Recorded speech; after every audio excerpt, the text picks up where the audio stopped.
দেখেন আমরা এই পৃথিবীতে কি করছি, আমরা যে কাজগুলো করছি সেগুলো আল্লাহর জন্য করছি নাকি আমার নাম কেনার জন্য, সুনামের জন্য? দেখেন আজ আমরা দুনিয়ায় কত কাজ করছি, দিন প্রচার করছি, পড়াশোনা করছি, আদতে কি কাজটা করছি আমরা? আমরা যে বলছি আশহাদু আল্লা ইলাহা ইল্লাল্লাহ, আমরা যে বলছি যে আল্লাহ তাআলা কোনো মাবুদ নেই, কিন্তু আদতে আমরা কি করছি? আমরা কি সেই কথার উপর টিকে থাকছি?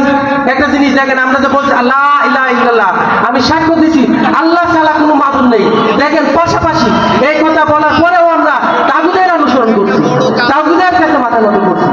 আমরা বলি যে আল্লাহ ছাড়া কোনো মাবুদ নেই, সারা পৃথিবীর মালিক হচ্ছে আল্লাহ, আল্লাহ হচ্ছে সার্বভৌমত্বের মালিক, পাশাপাশি আমরা বলছি জনগণ সকল ক্ষমতার উৎস। এটা কিভাবে সম্ভব?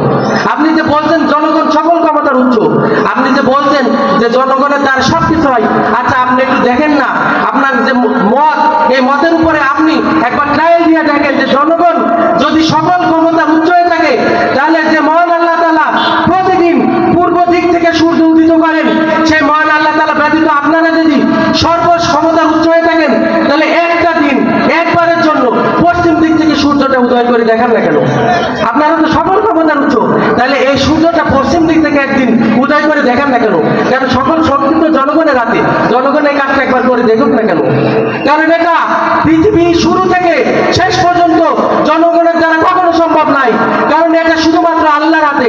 সুতরাং মানুষ যতবার বলুক না কেন যে জনগণ সকল ক্ষমতার উৎস, জনগণ চাইলে গতি তৈরি করতে পারে, জনগণ চাইলে গতি উল্টাতে পারে, বাস্তবতায় সবকিছু আল্লাহর ইশারায় হয়, কোনো তাগুতের ব্যবস্থাপনায়, কোনো জনগণের ইশারায় হয় না।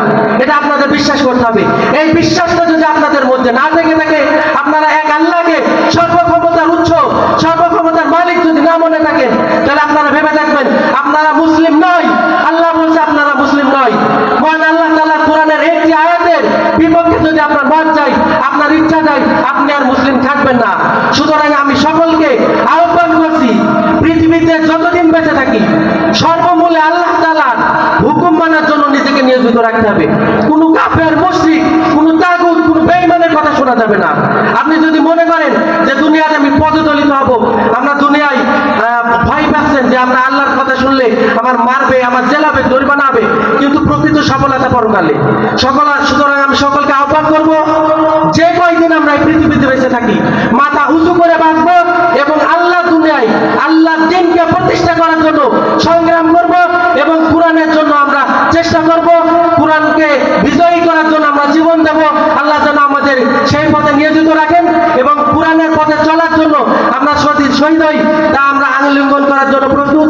মানে আল্লাহ তাআলার কাছে আমরা বলি যতদিন বেঁচে থাকে আমরা যেন মুমিন হিসেবে থাকতে পারি এবং আল্লাহ দ্বীনের পথে থাকতে পারি এবং আল্লাহ দ্বীনকে প্রতিষ্ঠিত করার জন্য চেষ্টা করতে পারি। মানে আল্লাহ আমাদেরকে তৌফিক দান করুন এবং দ্বীনের পথে অবিচল রাখা তৌফিক দান করুন।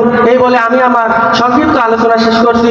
ওয়া মা তৌফিক ইল্লা বিল্লাহ। আসসালামু আলাইকুম ওয়া রাহমাতুল্লাহি ওয়া বারাকাতুহু।